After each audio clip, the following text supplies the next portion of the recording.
Au plaisir de vous retrouver sur nos antennes. Merci de votre fidélité. Voici les titres du journal.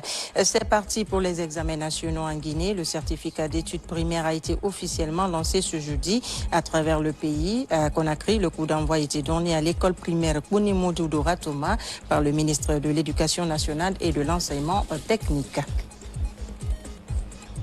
Le CAMES en conclave à Libreville pour l'avenir de l'enseignement supérieur africain. La capitale gabonaise accueille la 43e session ordinaire du Conseil des ministres du CAMES. Au cœur des échanges, l'harmonisation des standards de qualité et la promotion d'une recherche scientifique. La Guinée se rapproche un peu plus du retour de football international à domicile. À quelques jours de l'arrivée des émissaires de la CAF, le ministre de la Jeunesse et des Sports, Bersara, a été reçu en audience par le Premier ministre Amadou Ouriba. Au cœur des échanges, la consolidation de la paix, le renforcement de la cohésion sociale et la promotion du vivre ensemble. À cette occasion, le cardinal a invité les Guinéens à préserver l'unité nationale et à faire de la... La Guinée, c'est ma maman. La Guinée, c'est mon pays. Ce que je suis devenu, je le dois à la Guinée. Et donc, c'est un devoir pour moi aussi de pouvoir un peu échanger avec mes compatriotes, leur dire mes soucis, mon espérance pour ce pays, un pays qui a été béni par Dieu. Nous avons souvent chanté que la Guinée est un scandale géologique, et c'est vrai. Quand nous voyons toute la pluie qui tombe ici, qu'on ne voit pas ça au Burkina Faso, au Mali, au Sénégal, et également quantité de richesses minières et des hommes intelligents qui ne cherchent pas la bagarre. Moi, j'ai vécu ici, la Guinée a toujours été bénie par une cohésion, par la communion. On faisait comme une famille, quoi. Et je pense qu'il faut garder cette richesse guinéenne de vivre comme une famille, de travailler ensemble, de se donner la main, de ne pas se battre pour rien, parce que dans la bataille, on ne fait que détruire, on ne fait que se diviser, et dans la division, on ne peut rien faire. Notre Bible dit, celui qui dit il aime Dieu et qu'il déteste son prochain, c'est un menteur. Parce que tu ne peux pas aimer Dieu que tu ne vois pas si tu es incapable d'aimer ton prochain que tu vois. Parce que nous sommes à l'image de Dieu. Dieu nous a créés à son image et à sa ressemblance. Aimer son prochain, ça veut dire aimer Dieu. Il faut que les Guinéens comprennent que si on veut vraiment vivre notre foi en Dieu, il faut qu'on s'aime, qu'on se prenne la main, qu'on se respecte, qu'on travaille ensemble. La Guinée a lancé ce jeudi 18 juin 2026 les examens nationaux sur toute l'étendue du territoire national. Le coup d'envoi des épreuves de certificat d'études élémentaires a été donné dans une forte mobilisation des autorités éducatives. À Conakry, l'école primaire Bari Diawandou de Dixine a servi de cadre à la cérémonie officielle présidée par le ministre directeur de cabinet de la présidence de la République. Reportage du sous-lieutenant Aboubakar Kamano, correspondant de la presse militaire. L'amélioration de la qualité du système éducatif guinéen ainsi que la promotion de l'excellence et du mérite figurent parmi les priorités du président de la République, son Excellence Mamadi Doumbouya. Dans cette dynamique, d'importantes réformes ont été engagées par les autorités en charge du système éducatif. C'est dans ce contexte que les épreuves du certificat d'études élémentaires CEE, examen d'entrée en 7e année, ont été officiellement lancés ce jeudi 18 juin 2026. À l'école primaire Bari Diawadou de Dixine, le coup d'envoi a été donné par le ministre directeur de cabinet de la présidence de la République, M. Guiba Diakité, en présence de Rose Pola Prissimou, conseillère de la présidence, de la gouverneure de la ville de Conakry, Mahawa Silla, ainsi que de plusieurs cadres du secteur éducatif. Nous sommes là vraiment pour vous encourager et vous souhaiter bonne chance, mais aussi profiter de cette occasion pour remercier surtout nos parents qui vous ont permis durant toute l'année scolaire de venir à l'école, de pouvoir manger, de pouvoir bien s'habiller, venir propre. et qui vous ont aussi permis aujourd'hui d'être là. Et l'autre remerciement, nous l'adressons à vos enseignants, puisque c'est grâce aussi à eux que vous avez pu passer une année scolaire dans de bonnes conditions. Les remerciements vont aussi à tous les agents, les acteurs de l'école. Dans vos écoles, surtout, nous pensons à ceux qui nettoient vos écoles, ceux qui balayent, ceux qui vous ramènent des petites choses à manger au quotidien, les petites mains. C'est aussi l'occasion pour nous de remercier le ministère également, qui réfléchit et qui organise toute la politique de l'éducation de base dans notre pays. Et nous voulons également aussi remercier le chef de l'État, le président de la République, la détermination surtout qu'il a pour le secteur de l'éducation. Dans son message aux candidats, M. Guiba Diakité a rappelé que ces examens se déroulent sous le signe de l'excellence et du mérite, valeur au cœur de la politique éducative impulsée par le chef de l'État. Il a notamment mis en avant l'initiative Simandou Academy destinée à détecter, accompagner et promouvoir les meilleurs talents du pays. Selon lui, ce programme offrira aux élèves les plus méritants des parcours d'excellence à travers le Prytanée militaire, les classes préparatoires et des bourses d'études dans de prestigieuses universités. Il a également souligné que la volonté présidentielle de doter la République de Guinée d'infrastructures scolaires modernes se matérialise déjà à travers les écoles de type Bari Gawadou, dont plusieurs sont opérationnelles à Simbaya, à la Cité de l'Air et à Yimbaya. À terme, une centaine d'établissements similaires seront construits à travers le pays. Beaucoup d'entre vous ont aussi entendu parler de l'initiative Simandou Academy pour pouvoir faire la promotion de l'excellence éducative, faire aussi en sorte de construire des édifices de qualité qui sont une illustration éloquente, mais aussi créer des partenariats stratégiques ici avec les universités de chez nous ou à l'étranger pour permettre à ce que l'éducation, le capital humain puisse être au cœur du développement de notre pays pour au moins les 15 prochaines années. Et surtout, l'éducation est le garant de notre souveraineté. Donc vous êtes l'avenir de ce pays. Nous sommes sûrs que beaucoup d'entre vous, d'ici à 2040, vous serez probablement à la porte du marché de l'emploi. Pilier 2 du programme Simandou 2040, l'éducation occupe une place centrale dans la vision de développement portée par le gouvernement guinéen. À cette occasion solennelle, les autorités ont salué les avancées enregistrées dans le secteur ainsi que l'engagement du président de la République en faveur d'une école fondée sur la performance et l'égalité des chances. L'excellence académique est de rigueur. Nous voulons nous assurer que sur toute l'étendue du territoire, les choses se passent convenablement, tel que décrit par le protocole des examens du ministère en charge de l'éducation nationale. Nous avons voulu nous enquérir, aussi passer des mots d'encouragement aux encadreurs, aux parents d'élèves aussi qui ont été là, aux instituteurs qui ont préparé ces élèves et surtout marquer notre présence pour soutenir le processus qui est en cours. Je suis très honorée aujourd'hui de constater que quand même tout l'ensemble de l'environnement est adéquat ici à Bari Gawadou pour recevoir nos enfants, pour recevoir les candidats et surtout aussi s'apprêter à affronter un des examens qui va marquer tout le long de leur vie. Dans la commune de Dixine, 4 892 candidats, dont 2 534 filles, composent dans 16 centres sous la supervision de plus de 370 surveillants.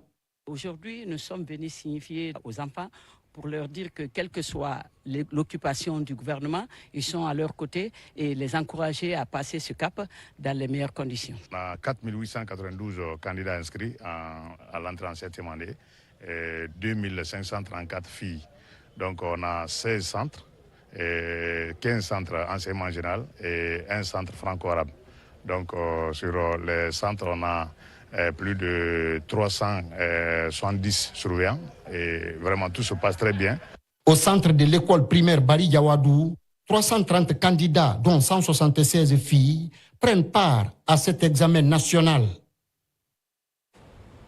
Je vous l'annonçais dans les titres, top départ des examens nationaux en Guinée. Des centaines de milliers de candidats ont entamé ce jeudi les épreuves de certificat d'études primaires, porte d'entrée vers le collège, placées sous le signe de la rigueur, de la transparence et de l'inclusion. Cette session mobilise 338 392 candidats, dont près de 160 000 filles, réparties sur toute l'étendue du territoire national. Le point complet sur cette première journée à Conakry avec notre spécialiste maison, Abdelaziz Baldé.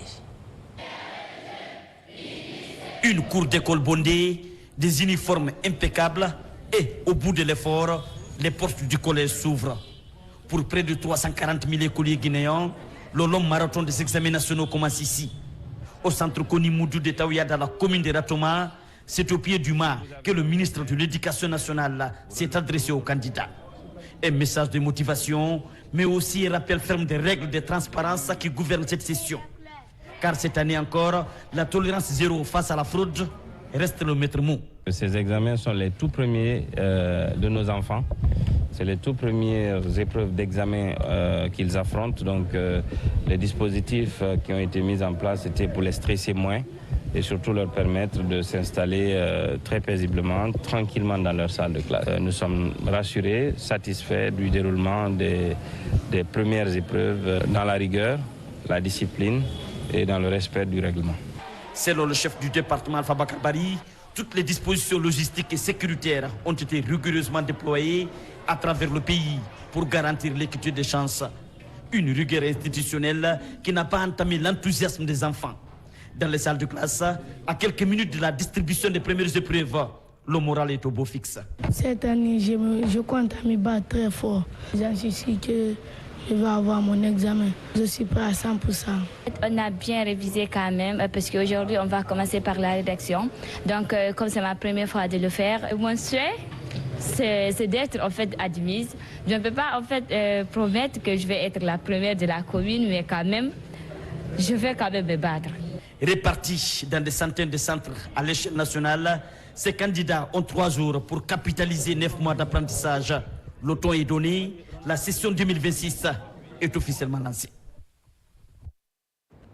Les examens nationaux sont désormais lancés sur toute l'étendue du territoire national. Plus de 38 000 candidats ont entamé ce jeudi les épreuves de certificat d'études primaires, première étape des évaluations nationales de la session 2026 entre organisation, mobilisation des autorités et premier ressenti des candidats. Retour sur les échos de cette première journée dans les régions de l'intérieur du pays avec Bureau Bari. Pour cette session 2025-2026, ils sont 16 538 candidats, dont 8 638 filles, repartis dans 96 centres à travers la région à affronter les épreuves de rédaction, de géographie. En froid, c'est une simple évaluation. Qu'ils sachent que c'est vraiment nécessaire. C'est une mesure. Pour les aider, il faut d'abord poser le diagnostic. Il faut savoir ce dont ils souffrent pour pouvoir les aider. À rigueur dans la préparation. Donc, monsieur le ministre, lors de la préparation, nous avons passé assez de temps avec toutes les équipes au niveau central pour coordonner. Elle a présenté 23 941 candidats, dont 13 704 filles, repartis dans 149 centres d'examen. À la cérémonie officielle de lancement de la première épreuve, les autorités administratives et éducatives ont tout d'abord prodigué des conseils avant l'ouverture de la première enveloppe à l'école primaire de Ogobouro. Aux surveillants, nous les avons rappelé les règles, les principes. En côtière, la préfecture de Dubreka a présenté un total de 23 742 candidats, dont 11 640 filles. Pendant ce temps, le collège Tafori du chef-lieu de la région administrative de Kindia abrite le lancement officiel de la première épreuve des examens nationaux 2026. Accompagné des responsables du système éducatif, le préfet a effectué une tournée dans plusieurs centres d'examen afin de s'assurer du bon déroulement du processus. La recommandation envers les surveillants, c'est d'être sages, de respecter les principes d'un bon examen. Ça, ils ont reçu toutes les informations qui en découlent. Si on veut des bons cadres demain, il faut qu'on soit très sévère maintenant là. Demain, les choses seront soumises sur la valeur intrinsèque. Donc il faut dire la vérité aux enfants pour qu'on récolte seulement la crème pour le pays. Dans la savane guinéenne, la préfecture de Sigiri a lancé les premières épreuves du certificat d'études élémentaires dans la plus grande transparence.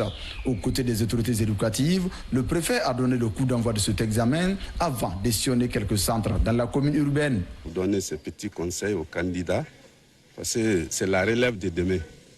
Si ils n'ont pas la formation de base, c'est ce que je viens de leur dire, ils n'ont qu'à accepter ce qu'ils ont appris en classe, mettre ça sur le papier.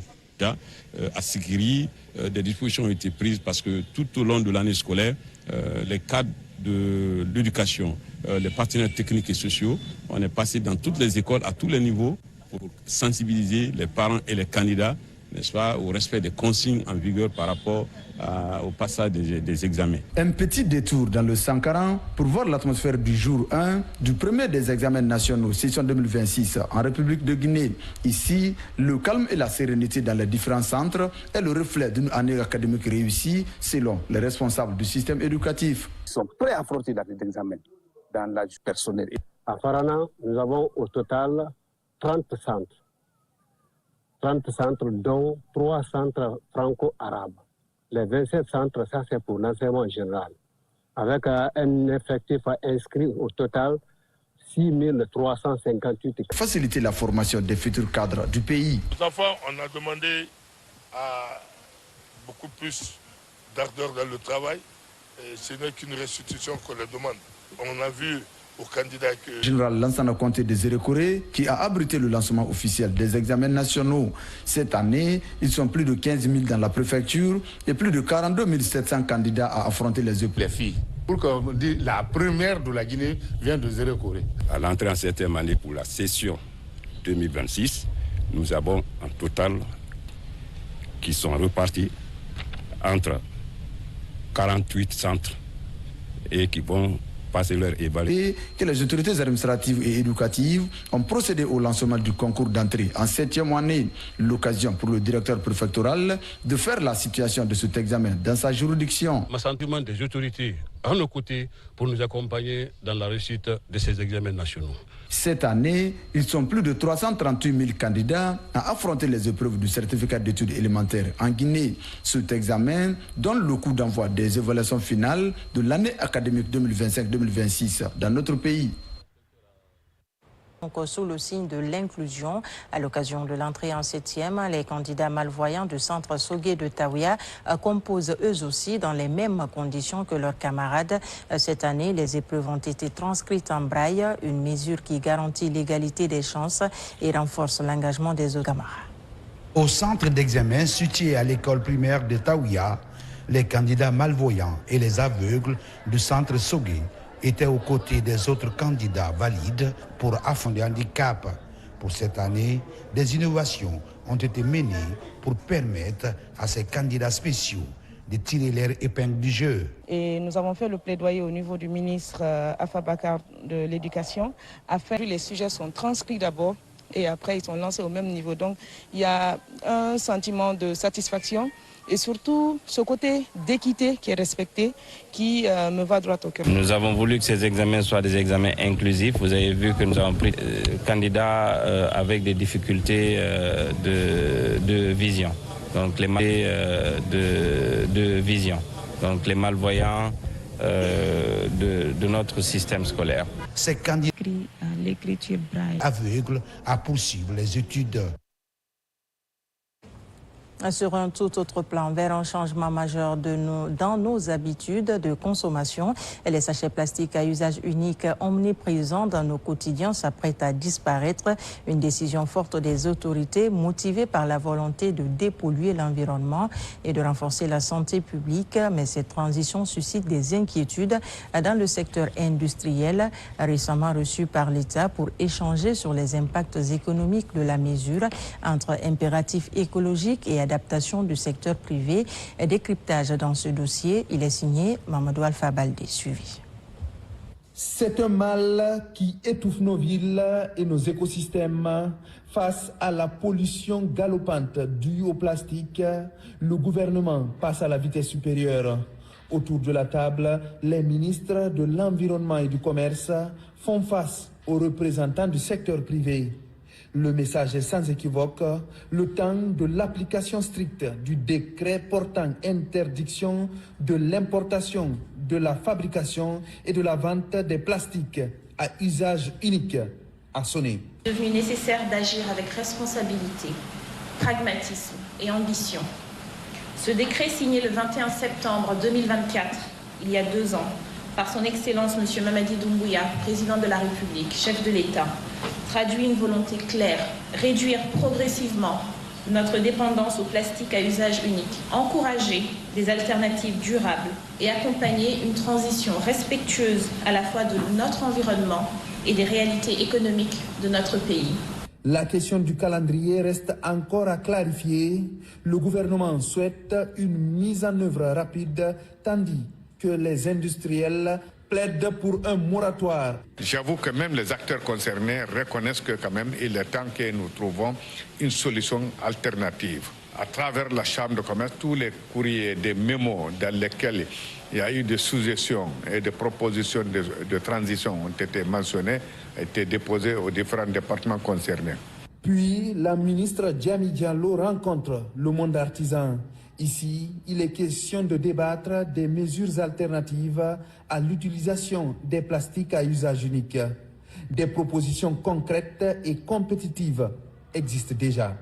On a sorti certains emballages dégradables, d'autres emballages réutilisables et les emballages recyclables. Et ces 3-là ont tenu à un essai d'importation et puis un essai de la fabrication locale.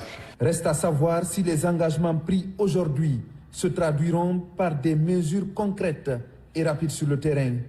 Une chose est sûre, le temps où le plastique à usage unique était une fatalité semble lui aussi définitivement compter. Et oui, Mamadou Alpha Baldé, il faut dire donc que le chef de l'État, son Excellence M. Mamadi Doumbouya, a franchi une étape décisive dans la lutte contre la pollution plastique avec l'adoption du décret portant interdiction des plastiques à usage unique en République de Guinée. Cette réforme marque une étape importante dans les efforts engagés par les plus hautes autorités du pays pour préserver l'environnement et promouvoir des modes de production et de consommation plus durables. Mais elle soulève aussi quelques questions de la part des citoyens et des différents acteurs directement concernés par sa mise en œuvre. Pour en parler, je reçois sur ce plateau Madame Diamy Diallo, ministre de l'Environnement et du Développement durable. Bonsoir Madame la ministre, merci de nous accorder cet entretien.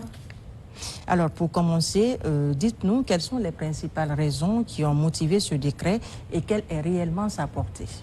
Bonsoir et je vous remercie de m'offrir cette opportunité pour m'exprimer sur cette réforme majeure pour la protection de l'environnement de notre pays, impulsée par son Excellence M. Mamadi Doumbouya, chef de l'État. Alors, le décret portant interdiction des objets plastiques à usage unique en République de Guinée a été signé en septembre 2024. Et ce décret prévoit plusieurs dates butoirs. La première, c'est 6 mois après la signature du décret, c'est l'entrée en vigueur de l'interdiction d'importation des matières premières servant à la fabrication des objets plastiques à usage unique en République de Guinée. La deuxième date butoir, c'est 2 ans après la signature du décret, c'est-à-dire en septembre 2026, l'entrée en vigueur de l'interdiction de production d'objets plastiques à usage unique en République de Guinée. Ce dispositif, avec plusieurs dates, a été mis en place pour permettre aux acteurs du secteur privé évoluant dans le secteur des emballages plastiques de pouvoir s'adapter, leur donner suffisamment de temps pour s'adapter. Et la décision d'interdire les sachets plastiques en République de Guinée, elle émane de l'urgence de protéger notre environnement et la santé de nos concitoyens. Parce que réellement, aujourd'hui, c'est des milliers de tonnes de déchets plastiques qui sont dans la nature, qui obstruent nos caniveaux. Et ces déchets plastiques se fragmentent en microparticules qui contaminent l'eau, contaminent nos sols, les poissons, le bétail et in fine affectent la santé humaine. Ce décret, il consacre également la vision du chef de l'État pour une Guinée propre et une Guinée qui est respectueuse de son milieu naturel.